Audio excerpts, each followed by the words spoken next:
안녕하십니까. 속터뷰 시작하겠습니다. 언론에서 이번 주를 사법 슈퍼 이큐라고 부릅니다. 이재명 더불어민주당 대표의 2심 선고, 그리고 윤석열 대통령의 탄핵 심판 선고를 앞두고 있었기 때문에 그렇게 불렀는데, 이재명 대표 2심 선고가 나왔습니다. 네네. 완벽한 무죄 선고가 나온 것 같아요. 그렇습니다. 네, 1심에서 징역 1년에 집행유예 2년. 네. 상당히 걱정을 많이 하셨을 것 같은데 어떻게 보셨습니까?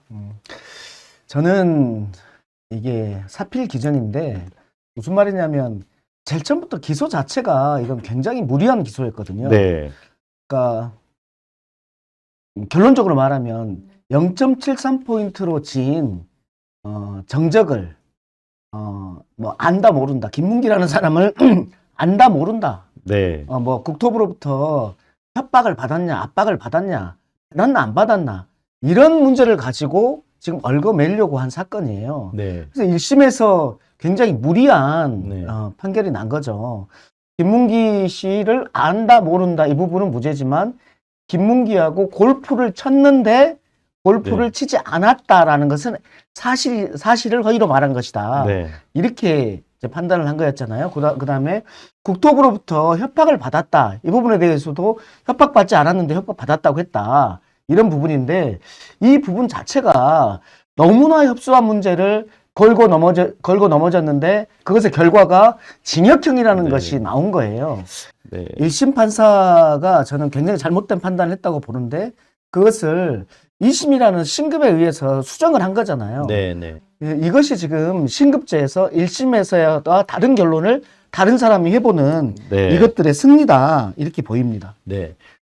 이재명 대표하고 민주당 측에서는 아까 말씀하신 대로 그런 주장을 계속 해왔습니다. 정치적 이유로 표적 수사를 해왔고 검찰이 아까 올가매기 기소를 했다. 그리고 이제 이 사건 말고도 쪼개기 기소해가지고 여러 사건들이 지금 있지 않습니까? 그래서 이제 법원도 이런 내용으로도 법원에 마지막에 그 의견서를 냈다고 제가 들었는데 네네네. 법원도 이런 부분들을 좀 많이 고려했을까요? 어떤 정치적인 어떤 배경, 백그라운드. 이거는 당연히 정치적인 백그라운드가 있는 거죠. 네. 지금 일주일에 4번, 5번을 재판을 받게 하는 것 아닙니까? 네. 그것도 나눠가지고 함으로써. 근데 이 사람이 일반인이 아니라 제1야당, 압도적 제1야당의 대표란 말이에요. 네. 업무를 하기 못하게 만드는 겁니다. 지금 국힘당에서는 저희가 탄핵을 함으로써 국정을 마비시켰다 그러는데 그거는 그거하고 이것을 비교해 보십시오. 당대표를 이렇게 수차례 쪼개가지고 기소해가지고 당 업무를 거의 못 보게 하는 겁니다. 그리고 또 거기에다가 증인 신청까지. 네. 증인까지 안 나온다. 자기 재판도 나가야 되고 또 공범 사건의 재판으로도 나가야 되고 그거 안 나오니까 네. 또 과태료도 하고 이것들이 뭡니까 실은. 사실 윤석열이 이제 특수부 검사 출신이니까 본인도 그런 얘기를 과거에 했죠. 발언을 했죠. 무죄 받아봐라. 받아봐라. 기소만 해놓으면 4, 5년 지나면 무죄 받아도 다 인생 망가진다. 네. 이렇게 말을 했어요. 음. 본인이 너무나 잘 알고 있는 거고 저는 이것과 관련해서 검사가 기소를 했는데 결과적으로 무죄를 나왔어요. 근데 아무런 책임을 지지 않는 검사 이게 말이 됩니까? 네. 저는 여기에 대해서 무죄를 받으면 무죄 받은 이유를 살펴봐야 됩니다. 특히 위법 수집 증거라든지 위법한 어떤 수사가 있어가지고 무죄를 받았을 때에는 당연히 징계를 해야죠. 우리나라는 위법 수집 증거로 무죄를 받아도 그 검사에 대해서 아무런 징계를 안 하는 그런 나라예요. 웃기잖아요. 저도 동감입니다. 네. 그 부분에는. 해야 됩니다. 고문을 해가지고 고문을 해서 임의성 없는 진술을 받아서 위법 증거를 받았어. 그걸로 무죄를 받았어. 그래도 징계도 안 하고 기소도 안 하고 검사 이래도 됩니까? 해가지고 건물을 기소해놓고 나중에 자기가 나중에 무죄가 나오든 말든 어찌됐든 간에 기소해놓으면 또 평가까지 받잖아요. 기소 자체로 승진을 하는 그러니까요. 이 웃긴 꼬라지가 지금 네. 검찰 내에서 벌어지고 있는 겁니다. 일단은 아까 말씀했죠. 나왔었는데 김문기 안다 모른다를 갖다 골프 쳤다 안 쳤다를 치환해가지고 골프를 쳤는데 왜 안 쳤다고 했느냐라고 이렇게 한 게 지금 1심 판단이었지 않습니까? 그러니까 이제 거기에 대해 설명을 하면 그러니까 이제 허위 사실 공표거든요. 허위 사실 공표예요. 네. 사실을 허위로 말하는 것이 이제 범죄인데 김문기를 안다 모른다는 사실의 문제가 아니라 인식의 문제다. 네. 그래서 1심에서도 이건 무죄가 나왔죠. 네, 네. 그런데 틀어가지고 골프를 쳤는데 안 쳤다고 했다라고 네. 1심에서는 이렇게 유죄를 때렸어요. 근데 사실은 뭐냐면 무엇을 얘기한 거냐면 사진에 10명이 있는 사진을 4명이 골프를 친 것처럼 오렸죠. 오린 이렇게. 거예요. 네, 네. 그래서 이 사진, 골프 친 이 사진이 조작됐다고 한 거예요. 네. 골프를 치지 않았다고 말한 게 아니고 네, 네. 골프 친 이 사진이 조작됐다라는 네. 거거든요. 뭐 아실 텐데 한번 읽어드리면 제가 그리고 국민의힘에서 4명 사진을 찍어가지고 마치 제가 골프를 친 것처럼 사진을 공개했던데 제가 확인을 해보니까 전체 우리 일행 단체 사진 중에 일부를 떼내가지고 이렇게 보여줬더라고요. 조작한 거죠. 이렇게 했거든요. 그러니까 사진 조작에 대한 얘기를 한 거잖아요. 11명인가요? 10명인가요? 그 단체 사진인데 4명만 이렇게 오려가지고 그걸 언론에 이제 언론 플레이를 한 거죠. 네. 그 얘기를 지적을 한 거잖아요. 예, 근데 맥락상 아까 말했던 대로 골프를 쳤다 안 쳤다 이 얘기가 없거든요. 그렇죠. 예, 예. 그러니까 이제 2심 재판부에서도 무엇이 허위라는 것이냐에 네. 대해서 공소장 변경해라 이렇게 얘기했던 부분이거든요. 네. 그렇기 때문에 이거는 그러니까 다른 다리를 긁은 거예요. 다른 다리를 긁은 거다. 그 다음에 이제 두 번째 부분은 그런 거죠. 국토부에서 압박을 했다, 협박을 했다 이 부분이고 이 네. 부분에 대해서 좀 걱정을 했는데 왜냐하면 이제 이재명 대표 측에서 네. 부른 증인도 협박받은 적은 없다 네, 이렇게 네. 말한 것인데 네. 실제로요 지방행정을 하는 공무원이 중앙 공무원이 전화해가지고 뭘 해주세요 말을 부드럽게 하면은 압박을 네. 안 느낍니까? 네. 그것을 보고받은 시장 입장에서는 국토부가 협박하는구나. 네. 안 하면 안 되겠구나. 그러면 그 협박을 받으면서 어느 정도는 들어주고 어느 네. 정도는 내가 뜻대로 해야지.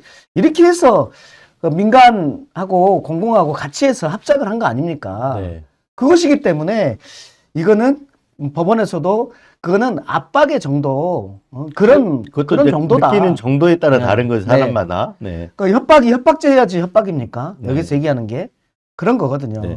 근데 사실 저는 이제 이 부분이 국정감사 때 그 얘기를 하신 거잖아요. 네네. 그래서 이건 국회 증언감정법상 증인들 어떤 면책 조항에 해당돼서 저는 이거를 무죄 줄 줄 알았거든요. 근데 이 부분에 대해서는 또 어떻게 기각을 했어요? 예. 이거는 예.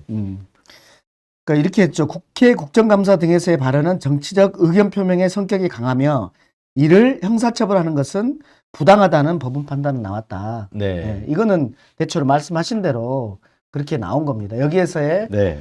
그리고 이제 그것이 이제 허위 증언이라고 하려면 그러니까 국감법 네. 국회 증언 감정에 관한 이것으로 허위 주장을 하거나 이래야 되는데 이것이 공선법 대통령 선거와 관련된 허위다 이렇게 네. 하기에는 너무 무리인 거잖아요. 그렇죠. 네. 그래도 이제 대응 방안 같은 것도 앞으로 향후 대응 방안 같은 걸 얘기가 있을 텐데 민주당 어떻게 기조를 잡아갈까요? 일단 이 재판 결과와 관련해서는 차분한 기조로 하자. 네. 이걸 가지고 방방 뜨고 네. 이럴 건 아니다. 네. 그렇게 나올 거고요. 그리고 두 번째는 이제 결국은 탄핵 아니겠습니까? 네. 탄핵과 관련해서 계속 미뤄지고 있는 이 부분과 관련해서 네. 이제 우리 앞으로 어떻게 할 것이냐 부분인데 저는 지금 탄핵이 늦어지고 있는 것들과 관련해서 선회하면 좋게 생각해 보면 네. 이 탄핵의 결과가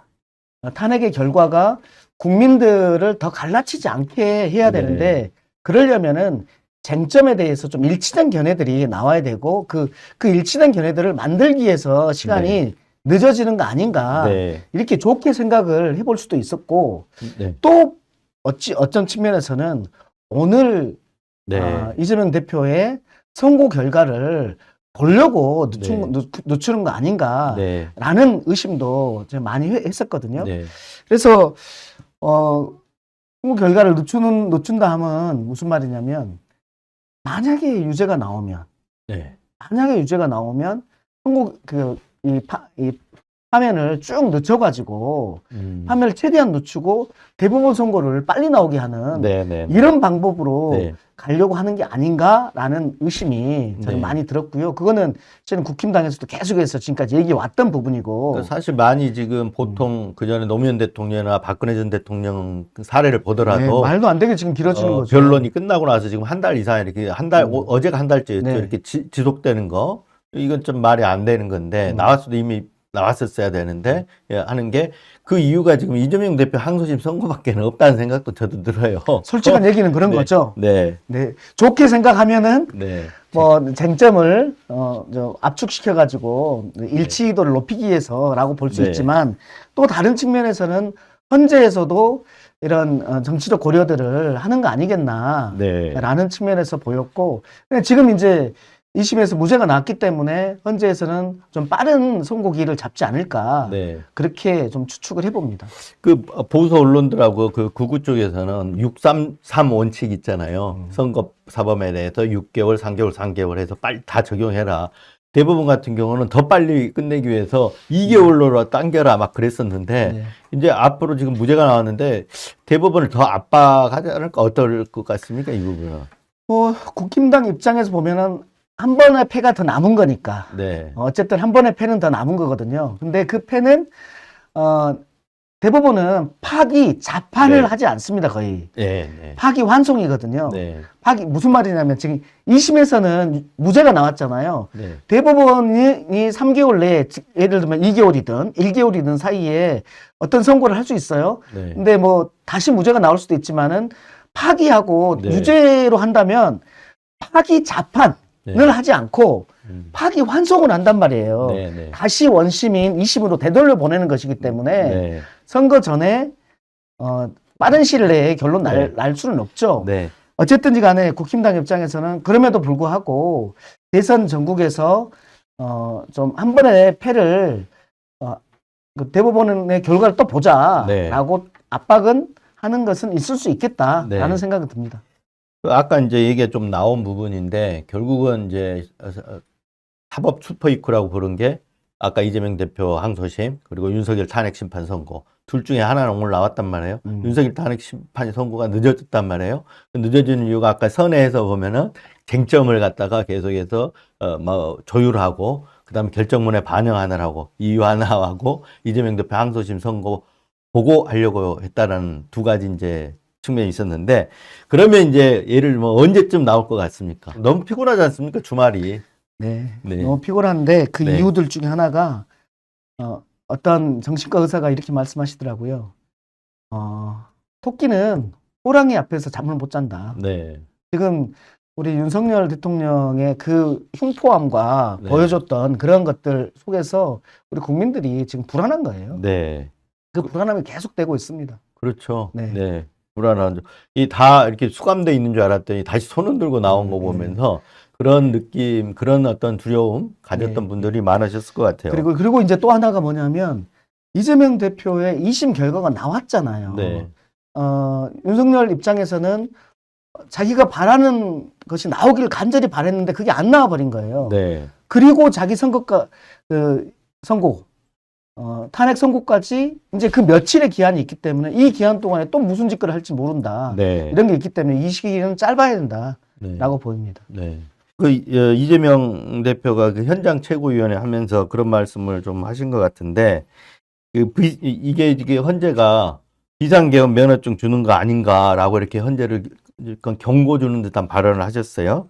그러니까 내란 수괴혐의로 구속 기소된 대통령에게 다시 면죄부를 주면 아무 때나 군사 쿠데타 해도 된다는 것이냐 이런 얘기를 했는데 실제 만약에 헌재가 기각을 한다면 비상계엄 면허증 주는 거잖아요. 그것과 마찬가지죠. 그렇죠. 네. 이건 말도 안 되는 거죠. 네. 그렇게 본다 네. 그러면 헌재 그래서 그 선고 결과를 어떻게 생각하십니까? 저는 아니 이건 뭐 당연한 거지만 한번 여쭤보는 거예요. 저는 네. 당연히 8대 0이라고 보고요. 네, 네. 다만 이것이 늦어지고 있는 거에 대해서 저는 보수 재판관들이 네. 기각을 주장하고 있어서 늦어지기보다는 네. 본인들이 이러저런 핑계를 대면서 늦추고 있었다라고 네. 보여요. 무슨 말이냐면 이 내용과 관련해서 무죄 기각 이걸 주장할 수 없지만 이거는 더 살펴봐야 되지 않겠나라고 하면서 선고를 늦추는 이것까지는 가능하거든요. 네. 그러니까 합의 보는 와중에 상상을 해보십시오. 이재명 대표 항소심 선고가 3월 26일 날 있는데 네. 그 항소심 선거에서 유죄가 나와서 그래서 자격상실령이 나오면 이것을 어떻게 할 거냐. 이 상태에서 대선을 치르게 할 거냐. 네. 대한민국을 이런 불안정한 상태에 둘 거냐. 그러니 그 결과를 보고 우리도 선고를 해서 네. 대한민국을 안정시켜야 된다라고 주장하면서 그러면서 끌었을 개연성이 저는 네. 있고 그것을 내부의 다른 재판관들이 이겨내지 못했을 개연성은 꽤 있다고 봅니다.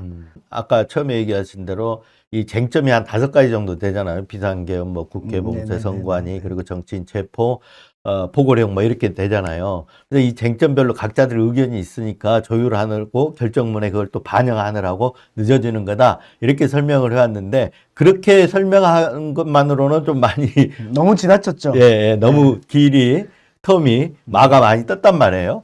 근데 그거 아니고는 설명이 안 되는 것 같아요. 이재명 대표 항소심 선고. 근데 이제 이게 나왔으니까 빨리 하겠죠. 김민석 최고위원이 그래서 그 이제 조선일보를 조선일보죠. 가 이제 윤석열, 이재명 연대 책임론 해가지고 뭐 양비론 이렇게 나오면서 연대 책임론 얘기를 거론하는 거죠. 네. 그런데 이제 조선일보 같은 경우 구구화가 많이 된 것 같고 조중동 중에서도 또 조선일보가 좀 더 오른쪽에 가가지고 거의 구구 동조하는 것 같긴 해요. 그런 어떤 연대 책임론 이런 부분에서 이제 물 건너 갔을 거라고 지금 생각이 되거든요. 오늘 이 판결 선고로서 여기에 대해서는 어떻게 보십니까?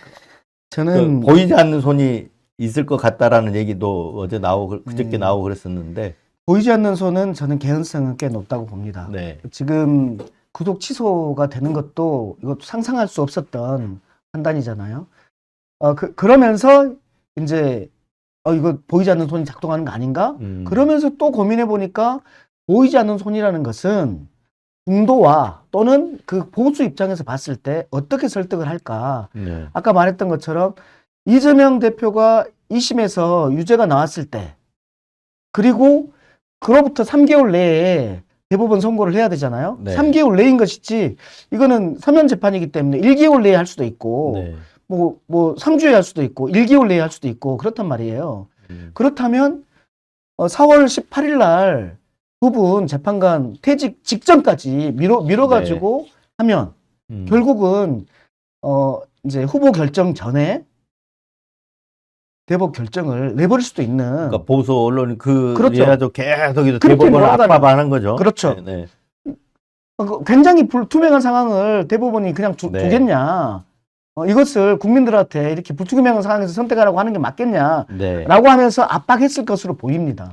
오늘 2심 선고로 이제 그런 압박이라든가 이거는 거의 그런 게 이제 동력이 상실됐다고 봐야 되는 거죠. 네. 그래서 이제 보이지 않는 손이라는 것은 뭐 다른 것보다는 네. 그런 논리들에 의해서 그러니까 헌재라든지 이런 것을 움직이려고 설득을 했을 것이다 네. 라고 보이고 그것이 어느 정도는 있어서 지금까지 끌었던 거 아닌가라는 네. 생각이 들고요. 양비론 관련해서 어떻게 이재명 대표는 잘못이 모든 게 없습니다 라고 말할 수 있겠습니까? 근데 그 잘못의 크기가 너무나 다른 거 아니에요? 다를 뿐더 질적으로 네, 비교를 할 수가 없죠. 비교를 할 수 없는 것인데 네. 그것을 이렇게 이게 만약에 유죄 나왔다고 보십시오. 그래도 김문기 아냐 모르냐 국토부로부터 그 압박 받은 것을 협박을 했냐 안 했냐 네. 이거하고 네. 군대를 가지고 이렇게 침탈한 헌법 유린하고 어떻게 같을 수가 있습니까? 네. 그리고 탄핵을 소추했다고 해가지고 이것으로 계엄을 합니까? 네. 탄핵을 소추하고 본인은 거부권을 행사했잖아요. 네. 그 쌍방의 견제와 균형이 되는 그 권력을 계속해서 행사해 왔어요. 네. 헌법에 주어진 국회의 권한인 탄핵 소추를 했고 네. 헌법에 주어진 대통령의 권한 법률안 거부권을 무수히 행사해 왔어요. 그 거부권의 내용이요. 실은 자기 방탄이었어요. 네. 자기와 부인에 대한 방탄 이것이었잖아요. 네. 네. 맞습니다. 그런데 이제 중요한 것들은 이제 결국은 어느 정도 많은 국민들이 예상을 할 거예요. 인용할 거라고 예상을 하고 아까 8대0 말씀하셨고 저도 8대0이라고 생각하는데 곧 이제 이재명 대표 항소심 선고 나왔고 그랬으니까 곧 나올 것 같은데 그러면 윤석열 승복할까요? 승복 메시지 낼까요? 어떻게 보십니까? 안 낸다고 했잖아요. 윤석열은 네. 안 내고 네, 대통령실에서 안 낸다고 했고요. 네, 그 다음에 제가 보기에도 내일 성정이 아니라고 봐요. 오히려 보수 유튜브하고 네. 같이 유튜버를 하고 다니지 않을까. 구속시키지 않으면. 네. 어, 그럴 개연성. 네, 저는 그렇게 보입니다. 네, 구속시키지 않으면 보수 유튜버가 돼가지고 네, 자기 정치 선전을 네. 하면서 자기가 실은 정치적 피해자인 양 이렇게 하고 다닐 개연성이 높다고 봅니다. 그럴 구속해야죠. 안 되도록 하기 위해서는 구속에 구속해야지. 재수감을 해야 되는 거잖아요. 재수감해야지. 재수감해야 되는데. 하면 되면 대통령이 아니기 때문에 이제 구속할 수 있는 것들은 많습니다. 네, 이제 대통령의 상태에서는 내란 외환죄를 가지고 뭐 수사해가지고 구속할 수 있지만 파면되면 대통령이 아니기 때문에 할 수 있는 것들이 무수히 많습니다. 네, 가장 간단한 것이 뭐냐면 본인 대통령 선거 때 했었던 이 말도 안 되는 허위사실 유포들 네, 이거부터 문제가 되는 겁니다. 사실은. 네, 그 다음에 명태균 게이트에서 나오고 있는 공천 개입. 공천 네. 개입 이런 것들이 다 나오고 있는 거죠. 네. 이런 걸로 바로 구속할 수 있는 사안 아니겠습니까? 지난번에 근데 이제 그 특수공무집행 방해 혐의로도 입건이 돼 있었잖아요. 체포영장 집행 때 네네네. 체포 방해한 부분. 네네. 근데 김성훈 경호처 차장의 영장이 이제 기각이 되면서 만약 그게 구속이 됐으면 그 혐의로도 바로 구속을 할 수 있었잖아요. 네네네. 근데 기각이 됐는데 그 좀 석연치 않아요. 이 부분도 어떻게 보면 법적 카르텔이나 보이지 않는 손 이런 건가요? 어떻습니까? 그거는? 맞습니다. 김성훈에 대해서 지금 첫 번째, 두 번째 검찰에서 반려를 했고 네. 이제 세 번째도 반려를 했고 말도 안 되는 이유로 그래서 경찰에서 수사심의에 기소심의위원회에 올려서 기소심의위원회에서 기소하는 게 발부하는 게 맞다 이렇게 한 거 아니에요. 네. 영장을 발부하는 게 맞다. 영장심의에 올려가지고 영장을 발부하는 게 맞다라고 네. 해서 영장을 청구한 거 아닙니까? 그런데 법원이 영장을 기각했어요. 네. 그 영장 실질심사 때 검사는 출석도 안 했어요. 네. 아주 소극적으로 대처를 한 거 아닙니까? 네. 그래서 검사들이 본인 검찰 출신 대통령, 검찰총장 출신 대통령을 얼마나 보위하려고 하는가 네. 이런 측면이 보이는 거고 또 하나는 왜 그렇게 검찰이 김성훈이 구속되는 것을 안 되게 하려고 이렇게 노력하나? 네. 그런 김성훈의 입이 네. 결국 내란의 블랙박스이기도 네. 하고 네. 이 사람이 인간 비하폰이에요. 거기 안에 다 있는 거예요. 네. 김성훈이 구속됐을 때 어떤 말을 할지 모른다라는 것도 있는 거고 또 하나는 김성훈이 맡고 있는 그 불출대장을 비롯해서 비하폰 네. 경호처의 불출대장 비롯한 서버 네. 이 서버에 있는 것들이 본인들에게 검찰 본인들에게 치명적인 것이 있을 수 있다는 말이죠. 네. 왜냐하면 비하폰을 누가 수령했는지 이것이 네. 이번 내란에서의 누가 중요 임무 종사자인지 아니겠습니까? 네. 여기에 검찰이 없다고 저는 절대 보지 않습니다. 네. 내란 그 국정조사 특위 네. 하셨잖아요. 특위위원 활동하셨잖아요. 근데 그때 그 비화폰 불출대장이랑 다 확인하셨을 것 같은데 불출대장이 확인이 안 됐죠. 안 됐습니까? 예. 근데 그 어디냐 불출대장을 김건희한테도 가고 뭐 예, 이런 예. 것들이 좀 확인이 됐잖아요. 그것이 이제 내부 제보가 좀 있었을 뿐이고 그리고 거기에서 경호처에서 검찰의 비하폰 불출대장을 일부 줬습니다. 검찰에만. 네네. 우리는 없습니다. 경찰도 없습니다. 지금 그 불출대장이 공개된 게 아닌 거네요. 아니죠. 아니죠. 그렇다 그러면 아까 얘기하신 대로 지금 그랬을지도 모르겠다는 생각이 드는 게 검찰총장한테도 갔었을 수도 있다 이런 생각을 지금 하신 저는 거죠. 물론이라고 생각해요. 네. 검찰총장 출신 대통령이 자기 일생일대 명운을 걸고 내란을 일으켰습니다.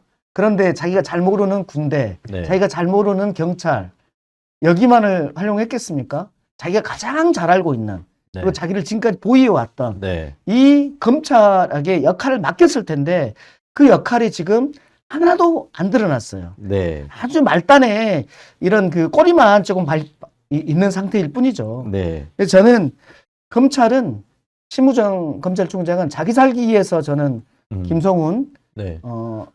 경호처장을 계속해서 구속을 안 시키려고 한다. 네. 압수도 안 하려고 한다. 이렇게 봅니다. 보면은 이제 저도 그 강한 의심이 드는 게 왜 그러냐면 반려를 한 번도 아니고 3번씩 하지 않았습니까? 반려 사유가 웃겨요. 네. 그리고 또 그 구속영장 심사에 검사가 주요 사건이기 때문에 당연히 들어가야 되거든요. 아니 지금 대한민국에서 이 사건보다 더 중요한 사건이 어디 있습니까? 들어가야 되는데 안 들어갔단 안 말이에요. 들어갔어요. 이런 거 보면 이외에 그 검사만의 결정으로 할 수 있는 일은 아니잖아요. 그렇죠. 잘 아시겠지만. 담당 검사가 어떻게 네. 이 결정을 합니까?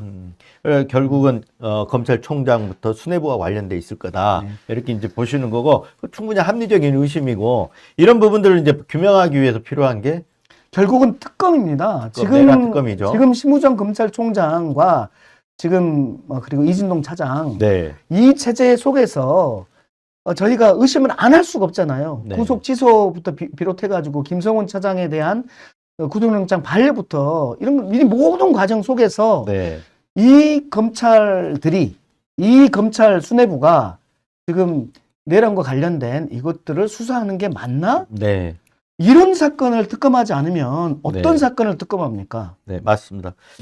그 그래도 그나마 검찰 특수본은 조금 수뇌부하고 입장 차이가 좀 다른 것 같다는 생각도 들어요. 아니면 이게 모양새만 그런 건지 잘 모르겠는데 일단은 네, 저는 많은 검사들의 선의를 믿습니다. 네. 결국은 이제 그 선의를 가진 검사와 어떤 악이 그리고 이 괴물 윤석열의 만들어낼 그 하수인으로 전락한 검사들 간에 구별을 해내려면 네. 아까 얘기하신 대로 내란 특검이 반드시 돼야 된다. 이런 그런 거죠. 봐야 되는 그걸 거죠. 또 알 수 있는 것이 창원지검에서 네. 수사 보고서가 있었지 않습니까? 김건희를 조사해야 된다라는 네. 수사 보고서에 8명이 연서명을 했을 정도예요. 네. 매우 이례적인 것입니다. 네. 그러니까 이 용감한 분들이 있는 거예요. 그 수사 보고서를 캐비넷에 묵혀뒀다는 거 아닙니까? 네. 저 이재명 대표가 무죄 선고를 받아서 그런지 굉장히 활기차하신 것 같나요? 네. 괜찮습니다. 예. 그렇죠. 오늘 민주당으로서는 이 굉장히 족쇄가 풀리고 이게 뭐라 그럴까요? 엄청나게 짓누르고 있던 것들이 다 이렇게 없어진 듯한 그런 네, 느낌이실 텐데. 예. 뭐 그러긴 하고요. 또 뿐만 아니라 이재명 대표 이게 개인의 문제가 아니거든요. 그렇죠. 네, 이재명도 네. 개인의 문제가 아니고 또 네. 이걸 통해서 이제 탄핵과 관련된 것들이 지금 조금 더 빨리 순탄하게 네. 풀릴 것으로 보이고 그래서 저희는 정상국가를 빨리 만들고 싶은 거예요. 네. 정상국가를 빨리 만들려면 빨리 새로운 리더십이 창출돼야 되고 그러려면 선거 빨리 치러서 국민들이 결정할 수 있어야 되지 않겠습니까? 네. 네. 제일 재밌는 표현 중에 하나가 내란의 블랙박스라는 표현. 아주 그 재밌는 표현이었던 것 같아요. 그건 이제 김성훈 차장이 그 내란의 블랙박스에 해당된다라는 건데, 이 한 번 영장이 기각이 됐으면 이거는 어떻게 그 다음 조치들을 어떻게 해야 됩니까? 김성훈이 버티고 있는 한은 지금 비화폰 서버 압수수색이 안 되는 거잖아요. 어떻게 해야 되나요, 이거? 화면이 되면 네. 대통령이 아니기 때문에 네. 이제 비화폰 서버를 비롯한 여기에서 책임자가 대통령이 아니잖아요. 네. 네. 책임자가 지금 대통령실에 그 비서실장이 있을 거고. 근데 권한대행이 네. 책임자의 승낙을 받아야 네, 된다는 권한대행인 건데 네. 이제 파면이 되면 저는 그 부분들은 다 무너질 수밖에 없다. 그럴까요? 근데 저는 조금 부정적으로 이게 정권이 교체돼야 이게 되지 않을까 이런 생각도 들거든요. 예. 예.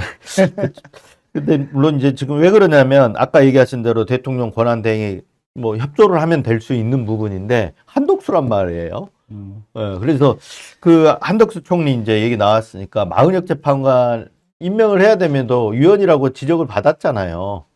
헌재가 결론을 냈는데 임명 안 하고 지금 입 다물고 있어요. 그래서 뭐 한덕수 총리에 대해서 재탄핵 얘기까지 나오는데 한덕수 총리에 대해서는 어떻게 해야 됩니까 이거? 참 민주당 입장. 참 어떤 이러신 분이 있을까요? 네. 고준담론을 다 얘기하시면서 결국 본인이 해야 될 임무에 대해서는 안 하고 있는 거잖아요. 네.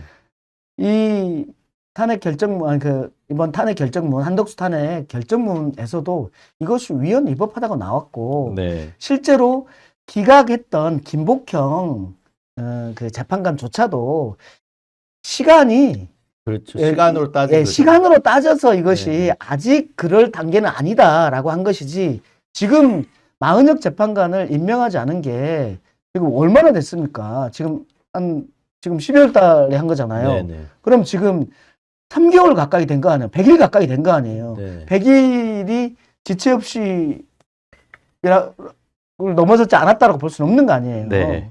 그래서 당연히 해야 되는 거죠. 근데 저는 그럼에도 불구하고 우리 한덕수 총리를 징치하는 것이 우리의 목적은 아니에요. 우리의 목적은 뭐냐면 빨리 탄핵 결과를 이끌어내고 그다음에 새로운 리더십을 빨리 만들어서 새로운 대한민국 만드는 것. 이것에 가장 급선무를 두는 거죠. 그랬을 때 한덕수 총리를 재탄핵하는 것이 맞을 것인지 안 맞을 것인지, 유리할 것인지 불리할 것인지, 네. 이렇게 전략적으로 좀 판단해야 한다고 봅니다. 네. 나라를 안정시키는 게 제일 급선무죠. 네. 네. 네. 아니, 괘씸하죠, 당연히. 괘씸하고, 네. 이런 헌법 무시적 태도를 그냥 두면 안 되죠. 네. 최상목 대행도 마찬가지고요. 네. 그냥 두면 안 되죠. 근데 이것을 그냥 두지 않고 징치할 수 있는 방법은 또 있어요. 네. 무슨 뭐가 있냐면은 형사처벌이 있어요. 그렇죠. 네. 형사적인 것들이 있고, 그리고 탄핵은 또 지금 당장이 아니라도 할 수 있어요. 그래서 네. 저는 뭐 당장 할 것인지 아니면은 조금 더 기다릴 것인지를 우리 오늘 또 논의를 하겠지만, 그러니까 이 탄핵 선고와 네. 그다음에 대선 승리, 이재명 대선 승리, 네. 이것에 유리한가 불리한가 이 지점으로만 봐야 된다. 지금은 네. 네. 아주 현실적으로 실용적으로 봐야 한다. 그렇죠. 그래서 이런 그 재탄핵이나 최상목 이제 장관이죠. 거기에 대해서 탄핵을 지금 하겠다라고는 했지만 실제 실행하는 거는 좀 민주당으로서 부담은 좀 있는 거죠. 물론입니다. 네. 아주 괘씸하긴 합니다만은. 네. 네. 네. 그 마은혁 재판관에 대해서는 어떻게 보십니까? 그러니까 그걸 계속해서 임명해야 된다라고 일단 요구하고 압박은 할 텐데, 지금 만약에 마은혁 재판관 지금 들어가면 또 논란거리를 하나 더 추가하는 그런 상황이 될 수도 있잖아요. 네네. 그 국힘당 이제 평론가들은 그렇게 얘기하던데, 지금 마은혁 재판관이 들어간다고 해가지고 네. 이게 평의에 참석하겠습니까? 그렇죠. 네. 지금 다 사실상 네. 평이 끝났다고 평이, 봐야죠. 평이 끝났는데, 네. 그래서 마은혁 재판관이 들어가서 하나의 표를 행사한다면 네. 훨씬 늘어나겠죠. 변론 제기를 해야 되니까. 변론 제기를 하니까 훨씬 늘어날 겁니다. 그래서 저는 그렇게 보다는 마은혁 재판관을 임명한다 하더라도 이번 사건에서는 네. 이번 사건에서의 표결에는 빠지고 네. 다음 사건부터 하는 네. 이런 식으로 되는 거죠. 다만 이제 헌재가 그 재판관을 임명하지 않는 건 위헌적 상황이라고 했으니까 빨리 임명해라 이걸 촉구만 하는 거죠, 지금. 그렇죠. 네. 네. 네. 그 최상목 탄핵안 카드 아까 이제 민주당의 어떤 대응 기조하고도 좀 관련이 돼 있을 텐데 아까 말씀 나오셨는데 그 부분은 어떻게 지금 그러니까 최상목을 탄핵해야 된다에 대해서는 당연히 동의. 근데 시기를 어떻게 잡을 거냐, 네. 이것을 가지고 판단을 해야죠. 지금 발의는 돼 있는데 발의는 돼 일단 있죠. 발의 상태로만 둘 가능성이 있겠네요, 그럼. 네. 본회의에서 보고를 해버리면 그렇죠. 그 사이에 네네. 3일 사이에 본회의를 한 번 더 열어야 되거든요. 그러니까 그래서 그렇게 갈 건지, 네. 그러니까 그렇게 안 갈 건지, 여기에 대해서 실은 국민들이 보기에 좀 어떨 것인지, 그러니까 그것도 우리 열혈 지지자들 입장에서는 당연히 징치해야 된다 이렇게 생각할 네. 수 있지만은 무엇이 전체적으로 우리한테 유리할 건지, 네. 이런 지점에서 저는 봐야 한다고 보고, 그런 지점에서 봤을 때에는 시기를 꼭 네. 이렇게 잡아서 하는 이 방법은 좀 무리스럽지 않을까라는 네. 생각이 듭니다. 이재명 대표가 이제 무죄 선고를 받고 그랬으니까 사실상 뭐 대선 준비를 물밑에서는 하고 있다고 보는데 많이 했을 거라고 생각을 하는데 파면 선고가 되면 바로 이제 대선 상황으로 그렇죠. 돌입하잖아요. 여기에 대해서 준비는 어떻게 좀 현재는 어떻게 되고 있습니까? 뭐 본격적으로 지금까지 준비를 못했고요. 그렇죠. 이제 표면적으로 할 수가 예, 없는 예, 거죠. 예. 네. 이제 뭐 기본적으로는 그래도 이러저런 어떤 공약들과 관련된 부분들은 네. 뭐 정책이라든지 저희 뭐 민생 연석회의라든지 이런 데서 만약에 조기 대선이 되면 이 주거 부분이 이렇게 또 금융 부분이 네. 이렇게 논의들은 계속 해왔고 그것들을 이제 밖으로 표출은 아직 안 해놓은 상태에서 이제 조기 대선이 되면은 바로 이제 그 공약화 시키는 것들이 있을 거고요.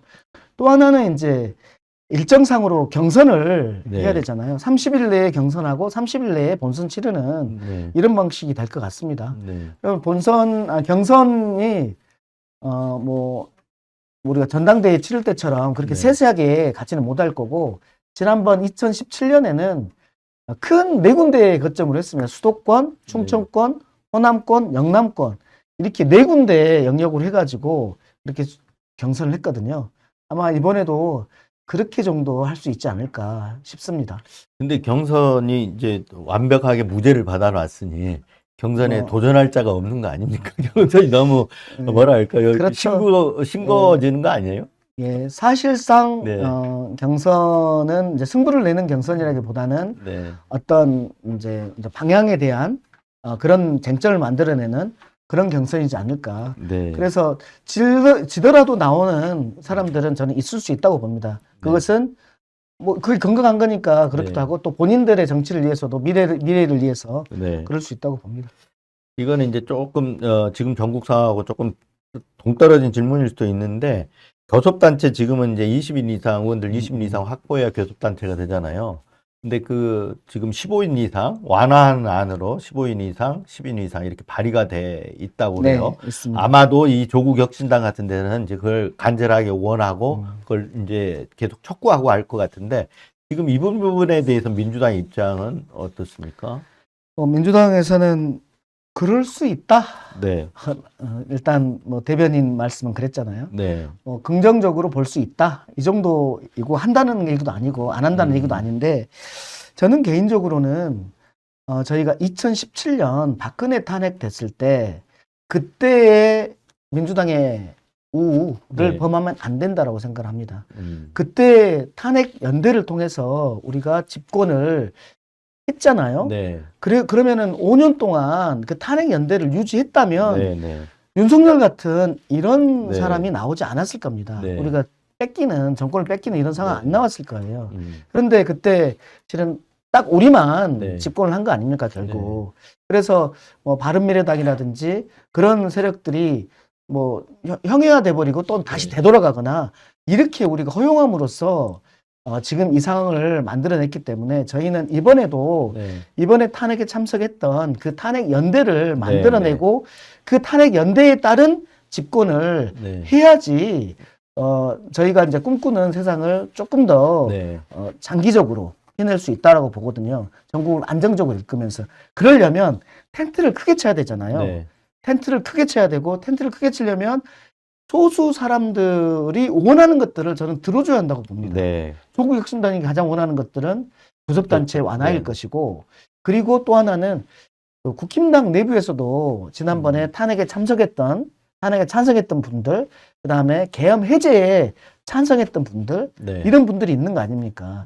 이런 분들이 진짜 꼴보수인 국힘당 지금 구구 세력화돼 있는 여기랑 같이 못 가겠다라고 네. 떨어져 나올 수 있도록 그 틈을 만들어줘야 될 거 네, 아닙니까?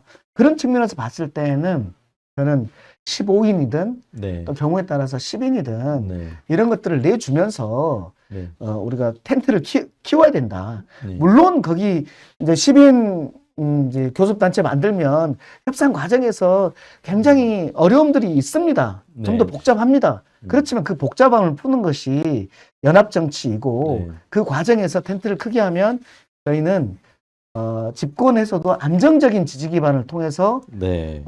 우리가 이제 꿈꿔왔던 뭐 평화라든지 민생이라든지 네. 이런 것을 할 수 있지 않을까 이렇게 생각하고 네. 있습니다. 신장식 의원하고는 친구시잖아요. 네네. 뭐 그런 민원은 안 합니까? 좀? 우리 신장식 의원 1989년 12월 달에 만나가지고 과 친구니까 네. 우리가 뭐 몇백 명의 과도 아니고 38명의 네. 과에서 같이 살면서 또 같이 철거촌에서 빈민운동 하면서 무수히 술도 먹고 무수히 울고 뭐 그랬던 네. 사이죠. 신장직원 그런 얘기 많이 합니다. 교섭단체 10인 이상 되면, 아니, 지금 조국 혁신당이 12인이잖아요. 네네. 그러니까 교섭단체 구성하게 해달라고 압력 안 넣습니까? 그러니까 이제 지금 박홍근 의원께서 올린 게 네. 15인인데 네. 왜 그렇게 애매하게 할 필요가 없지 않나. 네. 그리고 과거에 우리 10인이었잖아요. 네. 그런 측면에서 봤을 때는 10인으로 하면 조국당도 당연히 이제 이번 탄핵 관련해서 연대가 되는 거고 네. 또 하나는 제가 다시 말씀드리지만 국힘당 내부에도 지금 국힘당이 이렇게 우경화된 상태에서 도저히 여기랑 같이 할 수 없는 집단들이 대선 과정에서 분명히 떨어져 나오겠죠. 네, 그렇죠. 네. 근데 그 사람들이 떨어져 나올 수 있기 위해서는 교섭단체가 되는 것과 안 되는 것은 엄청난 차이가 있습니다. 네. 네, 이거는 국고보조금 차이도 있고 그렇잖아요. 네. 그렇기 때문에 네. 저는 우리가 정치에서의 내가 얻고 싶은 것들이 있으면 다른 사람이 얻고 싶은 것도 있다. 네. 그 다른 사람이 얻고 싶은 것들을 줘야 된다. 네. 그래야지 연합이 된다. 네. 네. 다음 주에도 선거 전국에서도 좀 자주 나와서 얼굴 뵙고 이렇게 해설 좀 해주셨으면 네, 좋겠습니다. 네, 알겠습니다. 네. 오늘 나와주셔서 감사합니다. 네, 네, 고맙습니다. 네. 네.